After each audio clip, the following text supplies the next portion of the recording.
అరే వస్తున్నాడు రా, కుంటి పందులు చూడు, ఆ మెలికలు చూడు, ఆ నడకలు చూడు. ఓయ్ ఓయ్.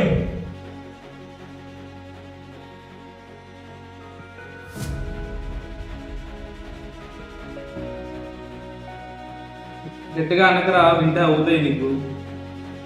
ఏంట్రా అంటున్నారు? నేను వెళ్ళలేదనుకున్నారా? ఎవరిని తక్కువ చేసి మాట్లాడకూడదని నేను పాఠంలో చెప్పుకున్నానా?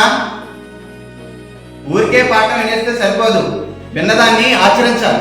నన్ను అన్నారని కాదు కానీ దివ్యాంగులు కించపరిస్తే కేసు అవుతుంది తెలుసా? ఎవడ్రా అది? అది కాదు సార్, మరి ఇప్పటి వరకు మీరు రాకపోయేసరికి మీరు క్లాస్కి రారనుకున్నాం సార్, మీరేమో వచ్చేసారు. ఇప్పుడే మీ నాన్నగారితో మాట్లాడొస్తున్నాను. ఆయనకి నువ్వంటే ఎంత ప్రేమో, ధర్మదాత అంత మంచోడికి పుట్టావు. అలా తగ్గించుకుంటే పైకి వస్తావు. బాబోయ్ దొరికేశాను, క్లాస్ పీకేస్తున్నారు. అలాగే సార్.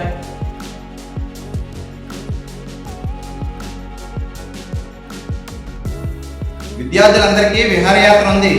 ఎవరెవరు వస్తారో పేర్లు క్లాస్ లీడర్కి ఇవ్వండి. ఇప్పుడే అందిన తాజా వార్త.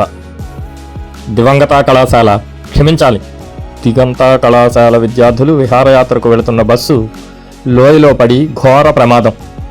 వివరాలు ఇంకా తెలియరాలేదు. చూస్తూనే ఉండండి 1000 టీవీ. అన్నా, నా కళ్ళకేం కాలేదు కదా, మా ఫ్రెండ్స్కి ఏం జరగలేదు కదా. అబ్బా నొప్పి. జాగ్రత్త, కదపకూడదు. నీ ఫ్రెండ్స్ అంతా బాగానే ఉన్నారులే. మరి మాస్టారు? మాస్టారు చనిపోతూ తన కళ్ళని నీకు దానం చేశారు. నువ్వెప్పుడు ఆయన నేర్పించేవాడివి కదా. దివ్యాంగులంటే నీకెప్పుడు కూడా. అయ్యో నన్ను క్షమించండి నాన్న, జీవితంలో ఇంకెప్పుడు దివ్యాంగులనే కాదు మరి ఎవరిని చిన్న చూపు చూడను. సంతోషం, నూరేళ్ళు చల్లగా ఉండు. ఏదైనా అవయవం లేకపోవడం లోపమే కావచ్చు, కానీ బుద్ధి లేకపోవడం అంతకన్నా లోపం.